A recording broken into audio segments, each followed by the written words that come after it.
Hi, this is Paul. The Jordan Peterson Exodus series is out now on Daily Wire Plus, and I want to do a little bit of context and setting about it. Some of you might remember that I have a Substack that I usually sort of congregate some of my tweets about something. I haven't written on the Substack since September 13, where I was quite a bit more pessimistic about what Jordan Peterson was going to do with his relationship with Daily Wire. And if you read the current Substack, you can see that, in my opinion, he's turned things around in a very big way. The title of the Substack is Jordan Peterson Does It Again. Exodus couldn't be just like the Genesis series, but I think it could inspire a refresh of the art of lay Bible study for the next generation. That's the subtitle. The first two episodes of Jordan Peterson's Exodus are now out on Daily Wire Plus, and I highly recommend them. Why? I won't be able to do a video on this until next week, so Substack will have to suffice, and now we're working on the video. Jordan Peterson's series on Genesis broke into the zeitgeist like a revelation. How could this suddenly outspoken Canadian professor of psychology fill a theater in cosmopolitan Toronto with 2-hour-plus lectures about the Bible? That was sort of the revelation and the mystery of the Genesis series. I was immediately drawn to it because I could see that, like C.S. Lewis, he was making a way forward through the thorns and thistles of decaying modernity. And here I link the still excellent article by Alistair Roberts that he wrote in March 30, 2018, Understanding Jordan Peterson, where he relates him to C.S. Lewis. Still a great article. Because I struggled to find ministerial colleagues who were as excited as I was by what was happening around Jordan Peterson, I decided to see if I could find some conversation partners via YouTube. What followed would transform my life and vocation, and here's a link to one of my very early videos about Jordan Peterson. I had hundreds of conversations on the internet with people whose lives had been improved by watching Jordan Peterson's online content. Many of these, because of Jordan's work, began exploring Christianity as a way to address what John Vervaeke coined as the meaning crisis. This harvest was so large, I knew I couldn't personally pastor it, and most churches were ill-equipped or uninterested in enfolding these seekers. So with the help of former CRC minister John Van Donk, I began to develop Estuary. Little link to Estuary. Jordan Peterson had talked about the following up his Genesis lectures with similar treatment from the rest of the Bible, but this was pushed back for years by book tours, illness, and a swarm of political drama that follows wherever he goes. I was very concerned when he signed a multi-year contract with Daily Wire that the Biblical Series project would be lost in the banalities of political punditry that I associated with the YouTube channel. After what I saw as a few missteps, Jordan Peterson has seemed to have regained his footing and established for himself a production platform to facilitate even his more religious interests. I knew it would be impossible to recreate the moment that the first biblical series was. It very much had a hero's journey quality to it. One embattled man hiring a theater with his own money, hoping people would come only to have every evening sell out. That's an important thing to consider when you think about what this current biblical series is. Now, right at the beginning, he notes that this is sort of a seminar preamble to what will sort of be the continuation to the Genesis biblical series. He plans to also do a solo version of this where he will lay out his thoughts, more like the first Genesis, more like the first biblical series.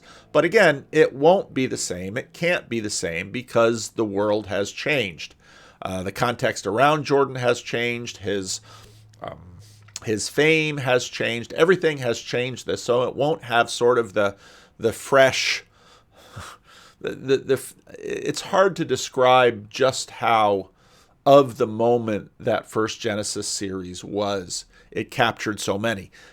This isn't the same, but I don't think that's a bad thing, basically because you can't go back again, and you can never recapture what that first biblical series was.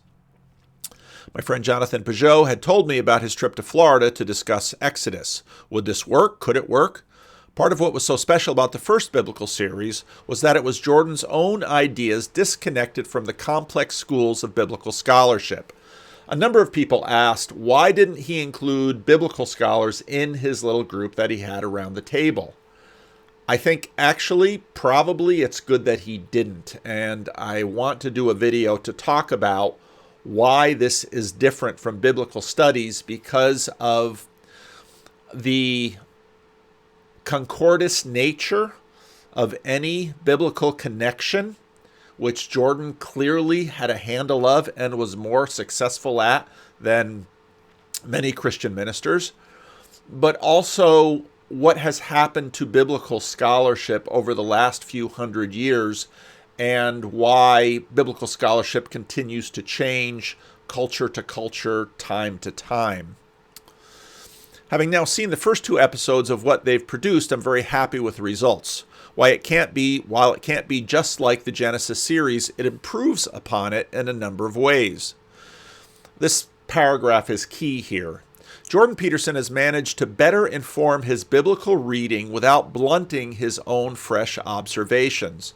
Myself and others, including Bethel McGrew, were concerned when he was talking about going to Cambridge what that would do. The last thing I wanted to get from Jordan was sort of a mimicry of what's in biblical commentaries. Now, I use biblical commentaries. Biblical commentaries have their place in the world.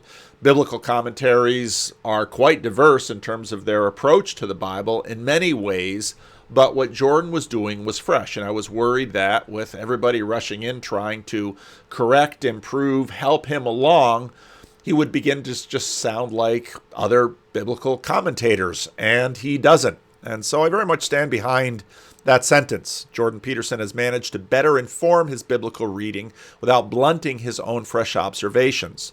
The goal isn't to contribute to modernist biblical scholarship, but to refresh the practice of lay Bible study. It was the sort of wild and diverse qualities that the best Bible studies have to offer. And that's really what this is. Jordan sitting around a table with a group of friends, people that he trusts. There was a picture that came out when Jonathan was there when they were making this of Jordan and Jonathan on a jet ski together. Jonathan noted to me that they had plenty of time to get to know each other as a group, to do some play together. And I think that's actually crucial to the production of what he's done here with this seminar approach. The people seem to like each other. They seem comfortable with each other. They trust each other to a degree. And the conversation doesn't seem edited at all. It flows well. It might be slightly edited in some places just to keep it going. Well, it is edited because, of course, you have different camera shots that come in. It's not sort of the one-on-one in a randos video that I have where I keep both cameras on at the whole time for almost all of the randos conversations. It's a great flow of the conversation, and whereas this sort of Bible study is above average, you have people that are more knowledgeable. You have two Cambridge theologians. You have Dennis Prager, who has written commentaries on Torah. Now, one of my friends from this little corner mentioned that Dennis Prager is writing commentaries for evangelicals, which I found to be quite an interesting comment, and I have no reason to doubt him. And it has Jonathan Peugeot, obviously, and Greg Hurwitz, and then a few other people. It'll be interesting to see if people sort of come and go into these videos, and if he does a seminar approach for the rest of Exodus. In some ways, Genesis and the beginning of Exodus are the easy parts, and I'm really interested to see what he does with the second half of Exodus and a book like Leviticus, because well, then we're really going to get into the nitty-gritty on how on earth do we connect this with us. Exodus is so deeply contextualized in the ancient Near East, especially when you come to the furniture of the tabernacle and the functions of the tabernacle, and then the Mosaic code, clean and unclean, the sacrifices. That will be fascinating to watch Jordan work through and to find the kinds of associations that he draws with that material. All of Genesis and the first half of Exodus are mostly narrative, obviously with the Decalogue coming in Exodus 20 as sort of a peak. But once you get into furnishing the tabernacle, making that work as connecting to modern people will be truly fascinating to watch. I can imagine this Exodus series inspiring thousands around the world to try their hands at it, helping us to once again refresh our culture by having this sacred text once more ignite our spiritual imaginations. I think Jordan Peterson has managed to again pull a rabbit out of a hat and offer the world and the church something deeply helpful, even when it looked to many that his ability to contribute might be spent. And I think that's key here. The first series in Genesis changed a lot of lives. Will this second series? I think it will, in probably slightly different ways. If Genesis was sort of a hero's journey presentation, one unlearned, at least in terms of modernist biblical scholarship, one unlearned man connecting the Bible to the world as he sees it, this Exodus seminar is really a group project. And again, I was really impressed by how well the conversation flowed. I'll have a lot more specific commentary on it as I figure out how to approach this. I can't do a commentary on this like I could the original biblical series because it's not just on YouTube where I can sort of do interstitial comments as the narrative goes. It's behind a paywall on Daily Wire. While that certainly will limit the number of people who see it initially, will it come out on his channel at some point? I don't know. That's between Jordan and Daily Wire.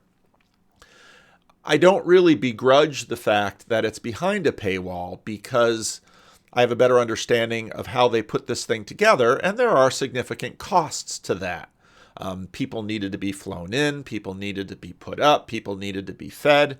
The camera work is excellent, and so it's absolutely understandable that Daily Wire wants to recoup its investment in Jordan Peterson in this. It's a big question whether Daily Wire Plus will be able to achieve what it is they want to achieve, which is to sort of break out of the mold of political punditry. We'll see. This, while of course Jordan has his own political views, you have a degree of political diversity on the panel that Jordan has selected. I've heard some people say they won't watch it because Dennis Prager is there. I've heard other people say they won't watch it because Greg Hurwitz is there. Fair enough. Some people have noted that there's not a Roman Catholic on the panel.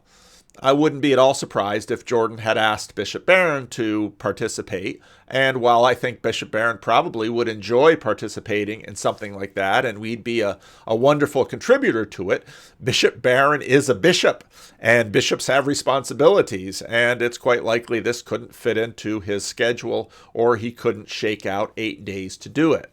Again, going forward, it'll be very interesting to see just how Jordan lines this thing up, especially if he does the second half of Exodus and he gets into Leviticus. Boy, there's a ton there, and there are some really good resources out there trying to connect Leviticus and the Mosaic Code in a way that isn't just sort of, this stuff. I want to make a video. Probably my next video is going to be, again, more context on this, because part of the reason I was so frustrated with the Cosmic Skeptic video was because it is so naive about how people relate to texts and representations and myth and story and narrative. We do it so naturally. We don't appreciate what we're doing while we're doing it. And for that reason, before I jump into the content to the limited degree that I really can in this series, we have to talk about why and how we, in fact, find such content and the text itself authoritative and the means by which we connect to it. As I said before, part of what made the Genesis series so vibrant was because Jordan was piecing this together with his own life, and he clearly had been doing that for a long time. Now, one of the things that is obvious to anyone who watches this is that in many ways, Jordan learned to read the Bible through a Jungian lens. And what that all means, I'm not really well versed in Jung enough to notice. But of course, as Jordan has pointed out many times, Jung comes to the Bible on the other side of Nietzsche. And so a big part of how Jordan connects with the Bible is to a degree through some of the existentialism that I think is implicit in this approach. Now, there have been and continue to be biblical scholars who approach the Bible from an existentialist lens or perspective. I'm by no means a Karl Barth scholar, but in some of the reading that I've done of Barth, particularly in his Roman series, Barth was in some ways a Calvinist existentialist. And existentialism has been such a deeply persuasive philosophical school that many people will, I think, implicitly connect to the Bible through an existentialist connection. Another way that Jordan connects to the Bible is through his pragmatism. And so the combination of his psychology and his pragmatism, he derives many pragmatic connections to the Bible. And again, this is part of why I think his biblical commentary is so helpful to people to once again see how the Bible can speak to them. That's really what Jordan managed to do in a way and to an audience that many churches and many pastors haven't been able to do. Part of this is because Jordan, by virtue of his background in psychology, has an expertise in psychology that pastors don't have, and in fact, pastors aren't trying to have.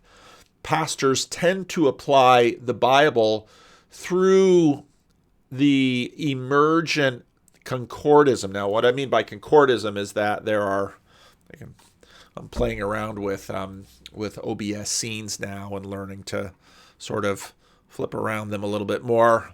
And I continue to hopefully little ways level up my video making. But what I mean by concordism is that in order for the Bible to connect to my life, in many ways, I need to see it through a lens. Part of what's been wonderful about this little corner have been many of my conversations with some of the, part of the difficulty with using the word Jew, it's both an ethnic and it's a religious word. But through many of the religious Jews that I'm talking to, part of what I've seen is that they very much connect to Torah through this legal avenue or lens. In doing Bible studies with people who are normies, let's say, who open the Bible, I find that people connect to the Bible through sort of a mishmash or a hodgepodge of avenues by which they say, here's the Bible, here's my world, this is how I see the connection. That was the key from what Jordan did. Jordan was able to both demonstrate to people how he puts his world together and show them how his perspective of the world connected to the Bible. And what he does in this seminar is add new voices to sort of meet him in the middle there. Now, obviously, for Jonathan Pageau, a deeply symbolic approach works. Dennis Prager, it's quite obvious that he has studied the text thoroughly, but very much, I can really understand why my Jewish friend says he's a Jewish commentator for evangelicals, because in many ways he sort of approaches the Bible that way.